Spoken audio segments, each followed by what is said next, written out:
For the next 7 years, people who buy the Pixel 9a in 2025 are being promised something quite unprecedented by Google. And if you want to find out exactly what that is, then stick around till the end of this video. In the meantime, I'm going to show you my unboxing and testing of this phone, but first, here's Marcus Brownlee to whet the appetite. Good phone, good price, good value. I think they're in a good place with the Pixel 9a. Let's get this unboxed. So I'm really excited to get into this. And just in terms of cost, there are a couple of different options you can go for. This one is the 128 gig version. This retails at $499 or £499. And the 256 gig version retails at $599 and £599. That seems like there's parity within the two price range, but if you think about it, the dollar's actually only worth about £0.75 of a pound, which means that we are in the UK paying a lot more for this device. If I convert $499 to pounds, it would actually be more like £375. And for the $599 version, it would actually be more like £450. So that's really smart marketing by Google, because I think they're actually marking up the price considerably for people in the UK. I'm not going to hold it against them. It's quite a clever trick, really. But there you go. So I bought this for my son. It's to replace his previous phone, which was a Redmi, which is a Chinese phone. It's actually lasted 3 or 4 years, done really well, but the battery power on it is not very good at all. The thing about the Redmi was it was fairly decent in terms of performance, but one thing that really let it down was the camera. And that's something that's become increasingly important as my son's grown older. He's now 14 and he wants to be able to take decent photos. And talking of the camera, this is future me here, and I've now had a full day testing this phone out. I've got to tell you, I am impressed. This is slow motion at 1/8 speed or 240 frames per second. Normally you lose a lot of quality with these high frame rates, but I think the colour and detail here look stunning. And whether I was shooting videos or taking photos, I found that the 48 megapixel rear camera was super crisp, especially with photos. That was probably helped by the Quad PD dual pixel autofocus. Sounds complicated, but all you need to know is that it focuses super fast. The OIS onboard image stabilization did a great job avoiding any blur with my natural hand movement. And just look at how nicely these colours are coming through and the definition of the brick. There's no filters applied here or manual intervention from me. These are the photos as I took them. I just point and shot, and this is what I got. The macro focus was stunning, and I actually took the same photos with my Samsung S24 Ultra for comparison, a much more expensive phone, and the Pixel 9a sure gave it a run for its money. And I was also pleased with this 8x super res zoom, especially at this sweet spot of 3x zoom. The 13 megapixel front camera with a 96.1 degree field of view was no slouch either. This is the Google Pixel 9a on selfie mode in 4K. And this is the Samsung S24 Ultra on selfie mode in 4K. Let's just watch that back, and this time pay special attention to the background noise. This is the Google Pixel 9a on selfie mode in 4K. And this is the Samsung S24 Ultra on selfie mode in 4K. No, your ears did not deceive you. There was noticeably a lot of background wind noise on the Samsung and virtually none on the Pixel 9a. It's tricky to say exactly why this was, but my guess is it was due to the Pixel's more aggressive noise suppression algorithms. But the Samsung is the clear winner here in terms of image quality, due to the larger sensor on the front camera.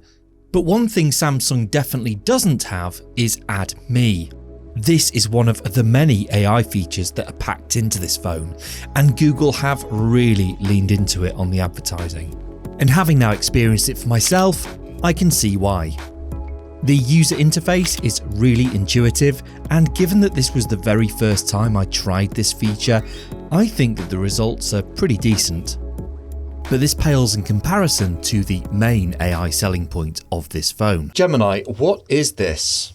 Well, that's a mogwai, but it looks like it might be turning into a gremlin. Be careful not to get it wet. or feed it after midnight. More of that later, but before we get back to the unboxing, here's a quick message from me. If you do decide that this is the phone for you, then there is an Amazon link to this product in the description below. By clicking on that link, it won't cost you anything extra, but I will earn a small commission, and it just helps to support my channel. Thank you. Let's get this thing open. So again, this is very similar packaging, I believe, to the 9 Pro. I've not done a very good, neat job at that. The glue seems to have stuck on there. And let's slide it out. We'll just discard this now. We don't need this anymore, but that's what it looks like. Let's turn this over. And that's what it looks like on the front of the actual box. Let's take this off. There we go. First thing to note here is they have actually done away with the silver strip, which was quite a distinctive look for the Google Pixel range. And this is more like the industrial type look, or so people say. Okay, let's just take it out of the box. And we've got this nice sort of paper packaging here. Again, all seems to be very good with the net zero ambitions and all that. And let's take this out. And that's what the inside of the box looks like. Okay, so you get a USB Type-C cable with it. It's not braided or anything. It's just a silicon covered one. And of course you get the normal SIM card removal tool, which is standard in all phones. There we go. And what have we inside this box? We have a set of instructions, which I'm probably not going to read actually.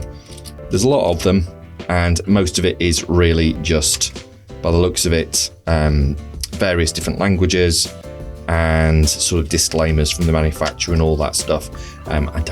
Who reads these really? But fine, you get that as well. So that is what it all looks like out of the box. Just going to put these things to one side for the moment, because I don't need them right now. Let's just take a look at the phone itself.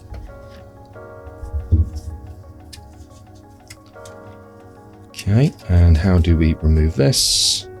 Is it all stuck on, or I'm just so bad at actually opening things? There we go. Okay, that's fine. There we go. Oh, I love it when it first comes out of the packaging. It hasn't got any finger marks on it or anything yet, which it will do soon, I'm sure. But on the finger mark front, having done my research and looking at this thing right now, it has a nice matte finish to it, which is going to help with finger marks. Looks absolutely beautiful, actually. Now, this is the obsidian color. There are actually 4 choices of color with this. There's the obsidian, the iris, which is, I believe, a kind of a purpley one, and the peony, and the porcelain, which is basically white. This is like grey, essentially. So I think this looks really nice. I actually like the look of this more than my other Pixel phones, the 3A and the 7 Pro that I've had in the past. Yeah, really nice. And as I say, it doesn't have the silver banding across here that we're used to with the Google phones. But what it does have is a very slightly raised camera, but just about as low a profile as you can imagine. As you can see there, you can barely see it side on, which is nice because when you lay it flat, it is actually pretty flat. It doesn't wobble. Now, actually, having said that, I'm going to put a cover on it later in this video, and I'll show you which cover I've gone for as well. So that's almost kind of irrelevant, but it is nice. It looks more sleek. If anything, I think this looks a bit more iPhone-y than they've done in the past. They tried to separate themselves and make themselves more distinctive with that silver band thing. I think this looks really quite premium, actually, for a mid-range phone. And you know, it feels really nice. Now, of course, this is plastic on the back, but it doesn't feel cheap. In terms of the frame, it's an aluminium recycled frame. So Google, again, doing their bit for the planet. Feels lovely. Yeah, this satin metal frame.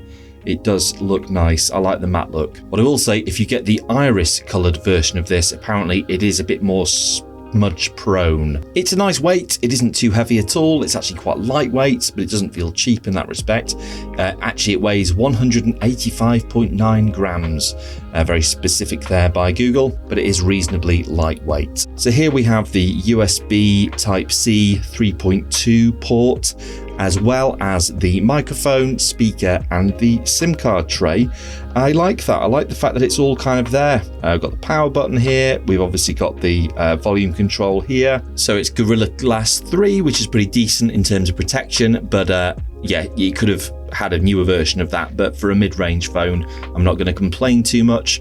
What I do like about this as well is the lack of beveled edge to the frame, which the Google Pixel 7 Pro had, and I found it a real pain. I didn't like that at all in terms of screen protector. Let's actually turn this on. Power buttons here. Let's go for it.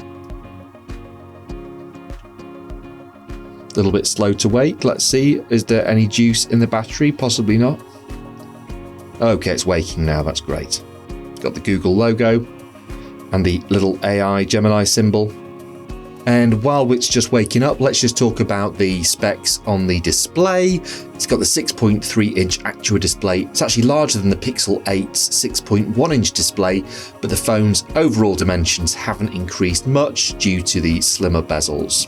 I spent an hour or so testing the display by streaming Netflix, Disney, YouTube, and even had a little go on Call of Duty Mobile, and I've got to say the screen display was fantastic. The other thing to mention about this phone is that the Pixel 9a has an insanely good battery, with a typical capacity of 5,100 mAh. This is the largest battery ever included in an A-series Pixel phone. Alright, let's get started. It's got the English United States. Let's change that to United Kingdom. Not easily found. Let's see. English.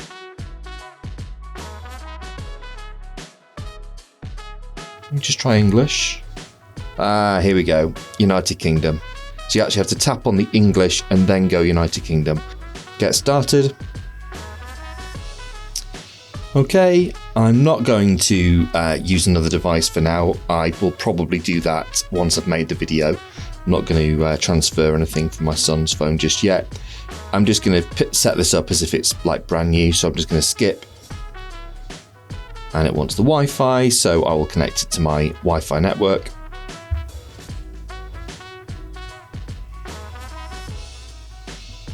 Okay, so now we're connected to the internet. Great. Getting your phone ready. So yeah, let's just go back to those stats. It's 6.3 inches POLED with an 84.8% screen to body ratio. The dimensions are 154.7 by 73.3 by 8.9 millimeters. And for resolution, it has 1080 by 2424 pixels, 422 ppi density. The aspect ratio is 20:9, and the refresh rate is a fairly standard 120 Hz. Who are you setting this phone up for? I am going to set it for myself. And something to note is that from the age of 13, kids actually can opt out of the Google Family setup. So I'm going to sign in now. We're going to put my email and phone. And the great thing about doing this, of course, is that it will sync to all my Google passwords. It knows who I am. It just makes life so much easier. Okay, so we get the two-step verification. It's now asking me to confirm on my Samsung S24 Ultra that I've received the two-step verification notification. And yes, that's come through, as you can see here. And there we go. Yes, I'm in. Okay, I agree. And now it's just signing into my account. So I'm going to put a SIM in at this point. This is actually a spare SIM that's come from my network provider. It's not my actual SIM, but for the purposes of this, it just helps you to see that aspect of the phone. Okay, let's get this SIM card in place. So if you remember, the SIM is in the bottom of the phone. Let's do that. Okay. That's popped out now, and there is just one SIM slot in this phone, but it is compatible with eSIMs. Okay, and the SIM's in. Put this back. Set a pin. Okay, I will do that now. And I'm going to put the year in. This obviously isn't the pin I would normally use for my phone. Okay.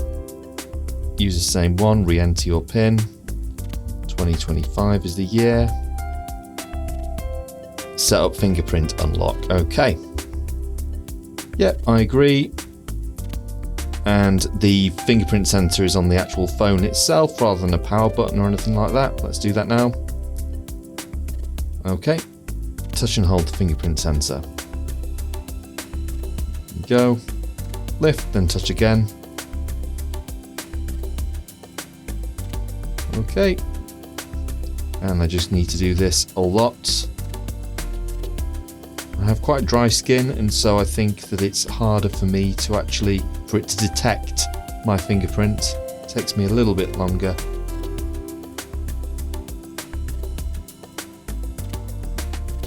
It's telling me where to put it. Still wants the left. More of the left. Now the right. More of the right. More of the right.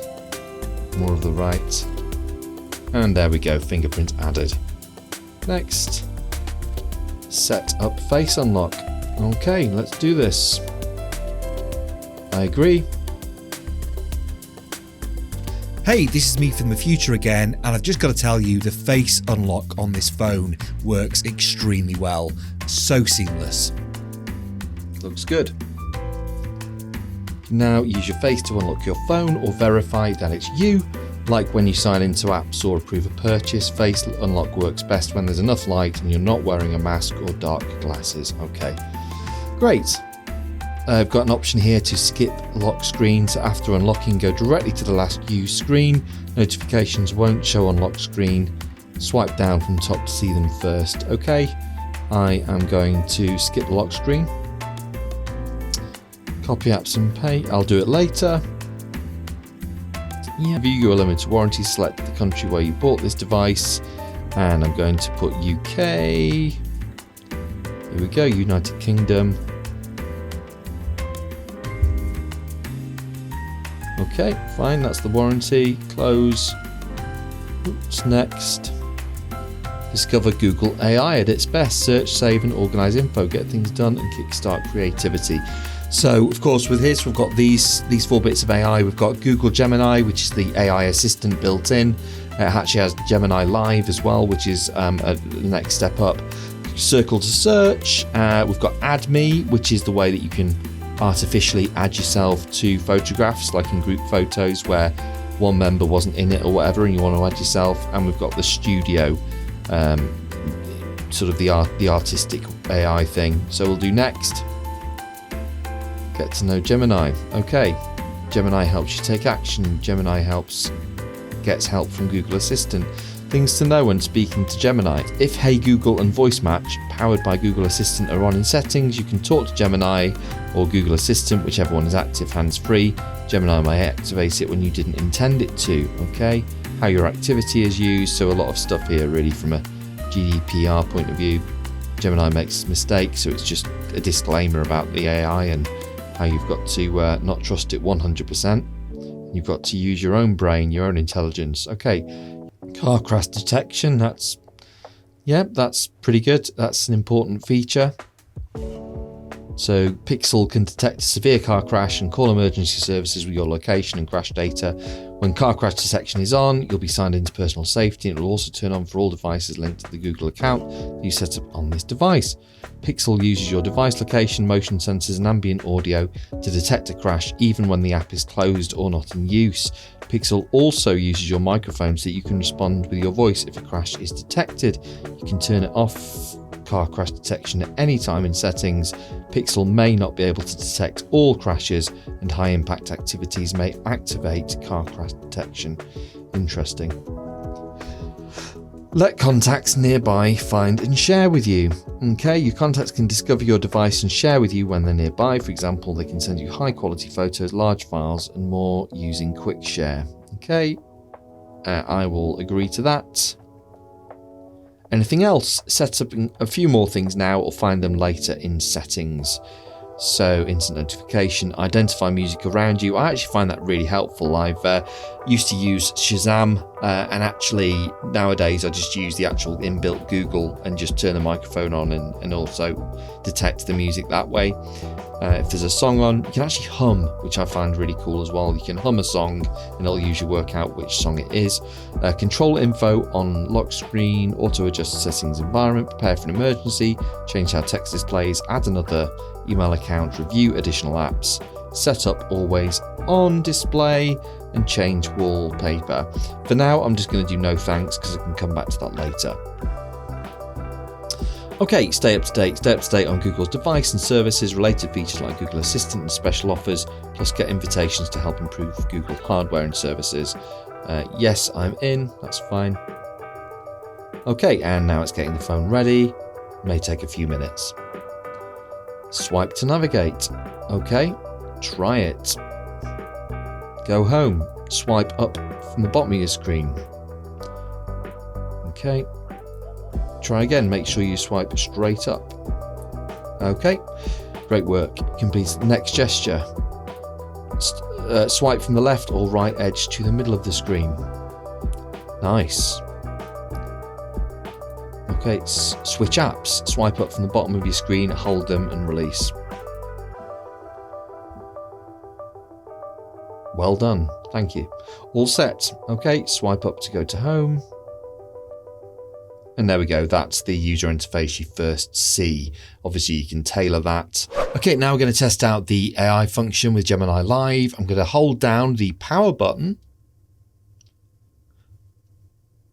then click on that. Hi, I'm Gemini. We're about to go live, where you can explore complex topics or ideas just by talking. But before we get started, take a quick look at this important information. Okay, and I'm going to go okay. Brilliant. Let's get started. Here's one of the voices I have, but there are more to choose from. Swipe to hear them, or just tap start to get chatting. Here's another voice I can use. You can pick me now, and always make a change later in settings. Or perhaps you'd prefer a voice like this one. A rather splendid choice, if I may say so, but fit. For example, here's another option. I could be the voice that helps you. And then there's me, a voice for all seasons and needs. I hope I make. Perhaps this voice suits your style better. I could talk like this all day. Trying on these voices is just like trying on new clothes. So much fun, with endless options to choose from. Here's another one of my voices. Picture me guiding you through a fitness routine for the... Or perhaps you'd prefer this one, testing. And to wrap things up, I can chat with you using the voice you're hearing right now. It's entirely up to you which one to start with. I'm going to go back to Ursa. To be the voice you choose for Gemini, but you can always change my voice and settings later. All right, ready when you are. Okay, so Gemini, what is this? Well, that's a mogwai, but it looks like it might be turning into a gremlin. Be careful not to get it wet, or feed it after midnight. Do you have any other questions for me today? Yeah, just give me a minute though.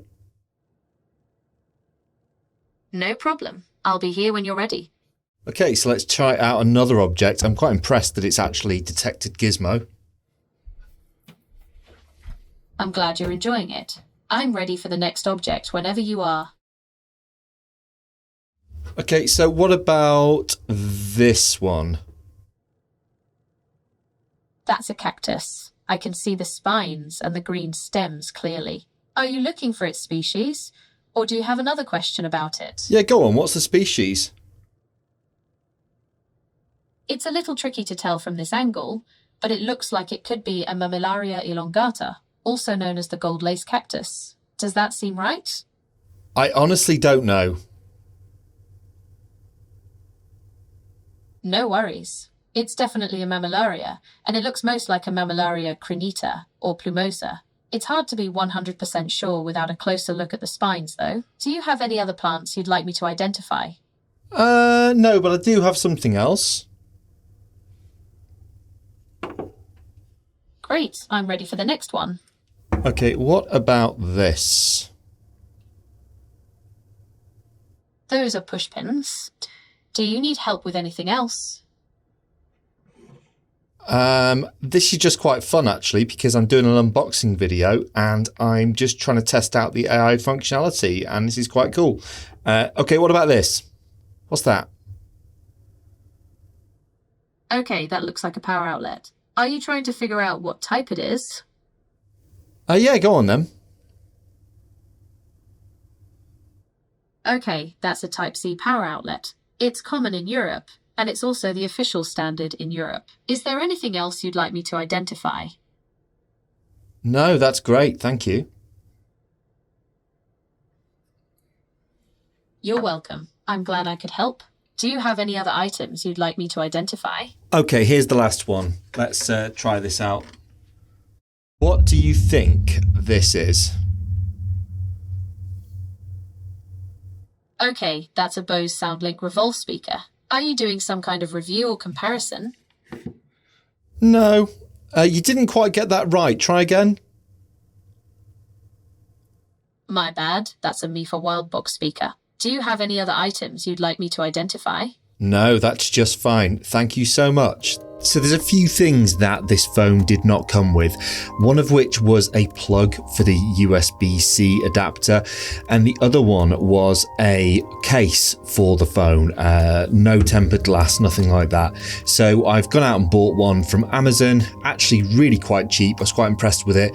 They're normally more than this. I think it was £5.99. Let's have a look. So yeah, this is the one from Amazon. Let's just open this up.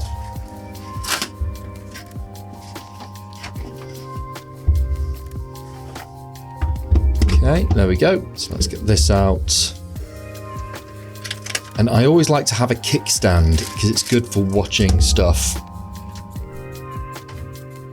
So yeah, this is no frills. As I say, it's for my son, so he would have wanted black. That's what he likes. And let's just get rid of the packaging. Pixel 9a label, that's reassuring. There we go, put that to one side.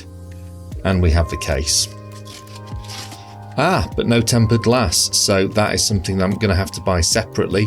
But this looks good. This is exactly what I was after. Got the kickstand here. Feels a little bit cheap, but it will do the job. If that gets dropped, that's going to protect the phone fairly well, but we do need to get the tempered glass in. Maybe that will be another video. So there we go. Slides on fairly easily, and yeah. Lovely. Yeah, that stands up just really nicely. That'll be good for watching Netflix and what have you. Yeah, lovely. So we've come to the end of the video, and if you're still watching, a big thank you. I hope it's been helpful. Now, I did promise to tell you what Google are guaranteeing for the next 7 years, and it is significant. They are guaranteeing 7 years of major Android operating system updates. Since the Pixel 9a launched with Android 15, users can expect to receive updates all the way up to Android 22. Also, you get 7 years of security updates, which are really crucial for protecting your device and data from the latest security threats and vulnerabilities. And finally, you get Pixel Drops. In addition to the regular operating system and security updates, Pixel users will also benefit from Pixel Drops, which are feature drops that occur every few months, introducing new and improved features to the phone. This commitment of 7 years is notable, as it exceeds the software support typically offered by many other Android phone manufacturers. I think that this phone offers tremendous value with some excellent unique selling points, and I would thoroughly recommend it based on my first couple of days of use. If you've watched the whole video, then I do hope it's been worth it, and I will see you in the next one.